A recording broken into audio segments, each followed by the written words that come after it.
Neil Haley Show and the Storehouse Media Group Podcast with our host, Sherry from Storehouse Media. Sherry, how are you? And I know you're excited about our guest. I am. I am. She's such an interesting person, has done so many interesting things. Her name is Dr. Katherine Ramsland. And I met her through Tracy Ullman. She was on the show, The Serial Killer's Apprentice. And Dr. Ramsland happens to be the co-author of the book, The Serial Killer's Apprentice. So just a little bit about her. She's a forensic psychologist, and she teaches that. She teaches behavioral criminology, and she has appeared as an expert and on criminal psychology on more than 250 crime documentaries and magazine shows. That's a lot, Katherine, a lot. Like you've got a few projects under your belt. Yes. But yeah, so one of the things that you're doing is one of your main focus is research, writing, teaching career, and your work with and on extreme offenders. Tell us about that. I didn't aspire to be an expert on serial killers and mass murderers, but that's what happened along the way as I was doing a lot of writing and research in these cases. I ended up getting a gig on a website called the Crime Library, which then was bought by Court TV. So I was sort of writing the resource area for the Court TV website. And I got one case after another of serial killers and mass murderers. So that became my career. And then when I started teaching and researching, even more so. Wow. And did you, so once it happened, what made you think that you really know this topic well? What kind of, what book, what case kind of really opened your eyes to really want to learn more? Because if you don't continue to learn, you're not going to be great at your subject matter. Right. And I had done this extensive project on mental health experts who had spent a lot of time with an extreme offender, going back a century to the very first criminal autobiographies that were done in France in the 1890s. So I had done a lot of research on these people, and then all of a sudden, I got the opportunity to do exactly the same thing with Dennis Rader, the BTK killer. And I was ready because I had these role models of people who had gone over and above the typical assessment approach to one of these killers, to really sit with them week after week, learning, what was their developmental trajectory, what were their triggers, what were the things that they thought about their crimes. And so I had the opportunity to study that and then do it myself with Dennis Rader. We spent 5 years working on his autobiography. And speaking of, you were the co-executive producer for the Wolf Entertainment A&E for that 4-part documentary. Well, that came after the book. The book was first. Dennis Rader was a serial killer in Wichita, Kansas from 1974 to 1991. He was caught in 2004, so he got away with it for 30 years. He was had a family. He was the president of his church body. He was educated. He was all the things we don't typically think about from the formulas that we've formed about serial killers. He was really an outlier. He hadn't been abused. He hadn't had all the things that we come to expect. So he was an interesting study. And because he'd gotten away with it for 30 years as well, he was unusual in that respect. And he had studied other serial killers as role models. So we did the book and then did a 4-part documentary for A&E. And yes, I was an executive producer for that. That's awesome. And again, I saw the story of that on one of the Netflix movies shows. It was a series for 2 years and then ended up in Atlanta. I can remember that series, but it did highlight at the beginning about the person from Kansas. And you just didn't think it was the serial killer. Wouldn't have not thought that at all. No, And this is based on the new movie coming out, Boneyard, same deal, that you never know who could be a serial killer. It's not like you can profile very well. Have you learned that in the process of like highlighting all these different serial killers, it's very difficult to identify a serial killer through just profiling, right? Well, profiling is really based on crime scenes. It's not reading people. It's based on crime scene behavior, and you look at crime scenes and decide if several are linked to a single offender or a team of offenders. But to try to guess who might or might not be a serial killer, I'm constantly being told that I have an advantage because I study them so much, but that isn't true. I can be fooled. And I would never want to be in a position to believe I could always tell. You can't. I hear cops sometimes say you can tell by the look in their eyes. No, you can't. You really cannot do that. Only in retrospect can people start saying, oh yeah, I should have known. Sometimes you'll see some indicators if they're psychopathic and they're aggressive and cruel, or there's something mentally unstable about them. Occasionally you can figure out that this person is probably violent or going to be violent in the future, but that's very difficult to tell. And certainly there are serial killers who pass as completely normal. Well, you know, you are a forensic psychologist, and you would know. But I'm interested, you know, which comes first, the chicken or the egg? Did you get involved in all this and then go back to school to become a forensic psychologist? Or did you become a forensic psychologist and then it put you into where you're at now?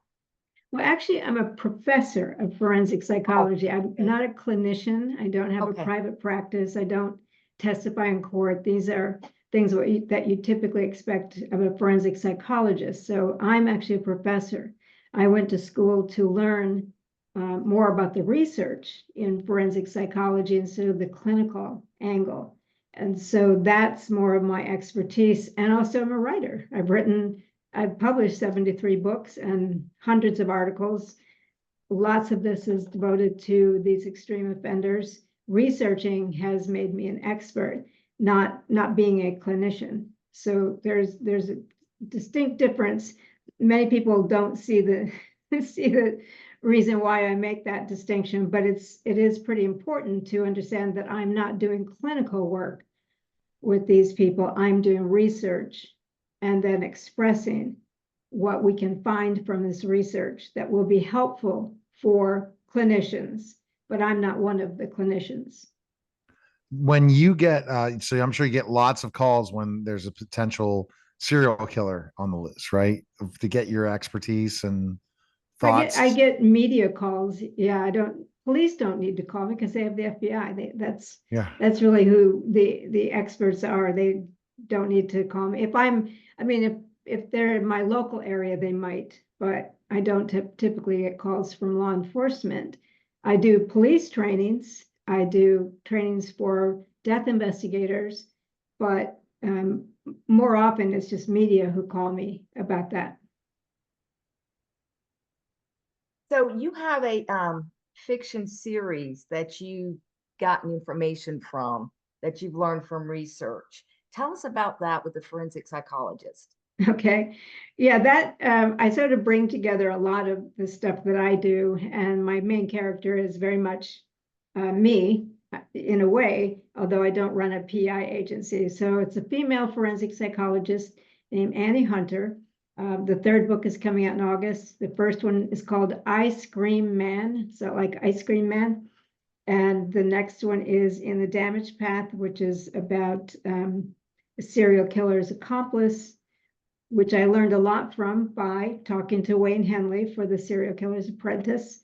And then the third one also brings in a lot of the crimes that I've studied. I typically will use actual crimes for their cases. So it's a PI team. This forensic psychologist has a PI agency. It's a team based on people I've worked with as death investigators. I taught a class on the psychology of death investigation called psychological sleuthing. And so I wrap a lot of that up with real cases and put them into the novels to introduce people to things like I have a forensic meteorologist. Most people have never heard of that. There are forensic gemologists. people who look at jewelry to help identify dead, John Does and Jane Does. There are, my person is a suicidologist, as am I. So I try to use the fiction to introduce concepts that are in the real world of forensics. So is this through a book, a series of books that you're Yes, it's a writing? series of books, yes. And they've come out already? Some of them have come out? Two have come out already. The third one will come out in August, and the next one I'm already at work on. And it's just, it's a different way of approaching the kind of work I do, but using the work I do, because the cases that I write about are real, but I put twists in them and then put fictional characters in. I was looking, she's really all the books. I'm on her Amazon now. Unbelievable. You're accomplished. What do you think makes you a great writer? You talk, with all the reviews and, the accolades as a writer, what makes you a great writer? Because again, you're very good at understanding and as a researcher, but because a lot of writers wonder what makes them tick? What makes them successful so people buy their books, write great reviews, all these different things. You have so many reviews. I'm looking at your Amazon page right now, author page. And what do you think it is? Well, I know I've developed a reputation since for the last 25 years, actually, of being able to take complex scientific concepts and express them in a way that is very accessible to most readers. So, for example, I wrote a book called The Forensic Psychology of Criminal Minds, and that's based on the TV show, but what's really in the background of that. And I explain the concepts, I explain the development of the FBI profiling program. I talk about the things that you might see in that show. I did another one, Forensic Science of CSI, et cetera, et cetera. So I've developed a reputation for making difficult things very easy to understand in nonfiction. And as a result, I have, and people have seen me a lot on these documentaries. So as a result, I think they come to expect, oh, okay, she'll clarify this. She's researched this. She's spoken to serial killers and mass murderers. She will be able to translate this so that we understand and we don't have to work too hard at it, get it, and she'll explain it in a satisfying way. And that's how you break it down for your students, I'm sure. And you probably instill a love or fascination for the subjects in them. I hope so. That's certainly the aim. You never know how it's going to settle, but I do, students come back and tell me that it was inspiring. It was one of their favorite classes. They learned a lot. That some of them have gone on to be in this profession because, I find it fascinating. Every case is different. Every case requires, I think, really going into it in depth because people are unique. They think of bizarre things to do and in the crime world. And I'm always fascinated by how people got to be how they are and why they committed the crimes they did and what they think or feel about those crimes. And I'm never bored. I've been doing this for almost 3 decades and daily, and I'm never bored with it. I'm one question is, when I look at, what you've accomplished, do you think now what all you learned, do you think it's hard to be a serial killer today compared to 20, 25 years ago or 30 years ago when you look at Ted Bundy, who never got caught the first couple of times, and some of these other people that walked among us? Have you seen, because of all the CSI and the ability to uncover cases much quicker, is there really less serial killers now than there were years before? Well, that's a hard question to answer because a lot of it has to do with our law enforcement record keeping. There might have been serial killers we just didn't know about.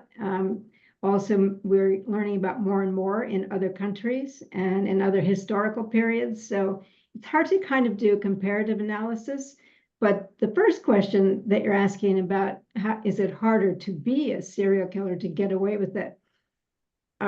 Women are actually better at it than men in terms of endurance and staying out there for a longer period of time, because they're much more subtle and tend to use things that are not going to be discovered.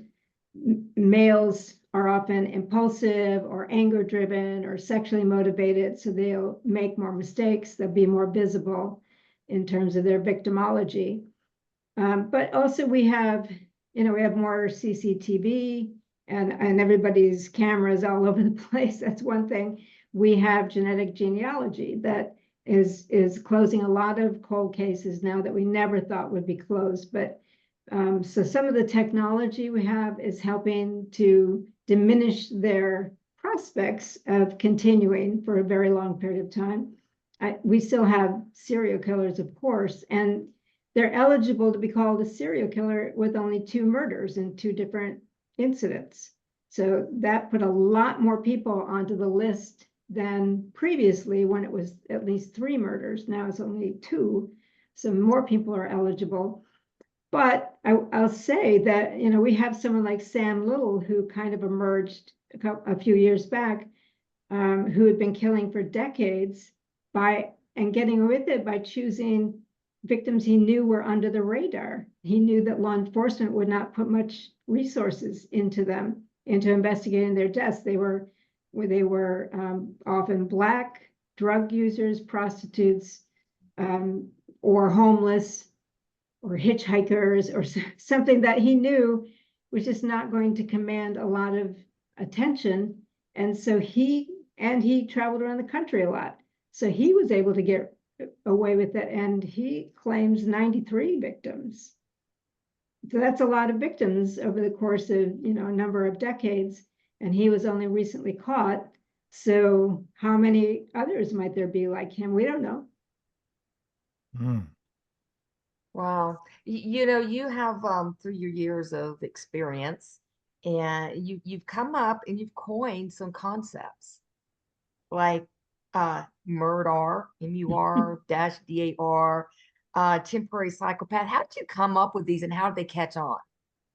Well, I will say that the MURDAR idea was kind of something that I was doing coining with a former FBI profiler, Greg McCrary, where I was writing a piece on couples and team killers. And that concept emerged. It was like the idea of gaydar or radar, somebody who has an eye for the kind of person who would be vulnerable enough to be a partner. So we think of them having an eye for victims, but they also have an eye for the kind of person who could be leveraged into a compliant partner.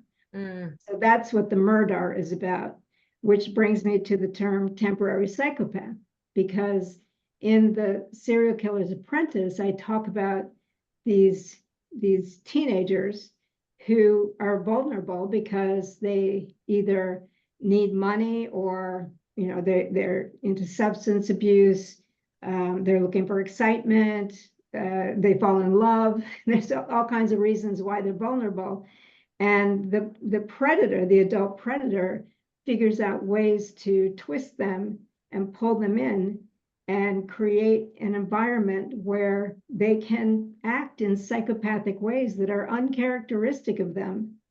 But under the predator's influence, they can continue to act and look like psychopaths.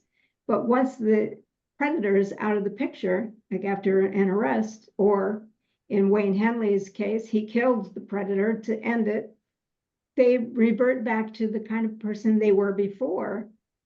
So in that temporary phase, under the influence of somebody who had twisted them into this particular position, they were temporary psychopaths, or situational psychopaths. It's another way of understanding it.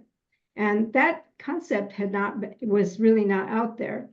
That was something that I coined by looking at a lot of these team offenders and team killers, and also hearing what they had to say once they were out of the relationship.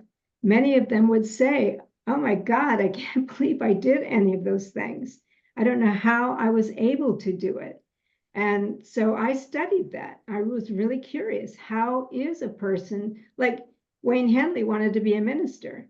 How is a kid like that, who is just a hippie, smoking dope kind of kid, how was he able to be recruited to be a co-killer and then ended up killing the predator? And since then, and he's been in prison 50 years, he's been fine. He's been a compassionate person. So what is it in that team environment that affects people, certain types of people, and especially teenagers, in a way that makes them behave uncharacteristically and look like psychopaths? I guess they sniff that vulnerability out, wow. Yeah. All right. So where is the best place we can find your latest book, and where can we go? Well, I think the latest book, The Serial Killer's Apprentice, and also the book I did with Dennis Rader, Confession of a Serial Killer, can be found anywhere you find books, certainly online with Amazon and Barnes and Noble, but it's easily ordered as well.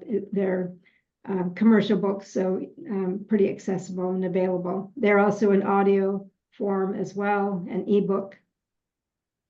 Awesome. What recommendation would you make for somebody that wants to be an expert like you in this industry? What would you recommend them do? Well, if they were looking at one of my books, I would say How to Catch a Killer is probably a good one, because that's 30 cases of how serial killers were caught, identified in certain categories. So getting familiar with cases, that's basically how I did it, is really learning as much as you can about those cases and about the investigations, and then forming some research questions for yourself that pull you into more. You want to make a contribution. You want to figure some things out that haven't been figured out, just like I did with the temporary psychopath. You want to be able to find these holes in the research and move forward and fill them. Obviously, you're going to need to be educated. So you would look for a program where you could study these things, especially study under a mentor, but keep forming a way to move yourself into the research so that eventually you would make a contribution. All right. We appreciate it, Katherine. Thanks again. Thank you, Katherine. Well, thanks for inviting me. I enjoyed this. All right. That was a special simulcast of the Neil Haley Show, and also Storehouse Media Group Podcast, guys. Take care.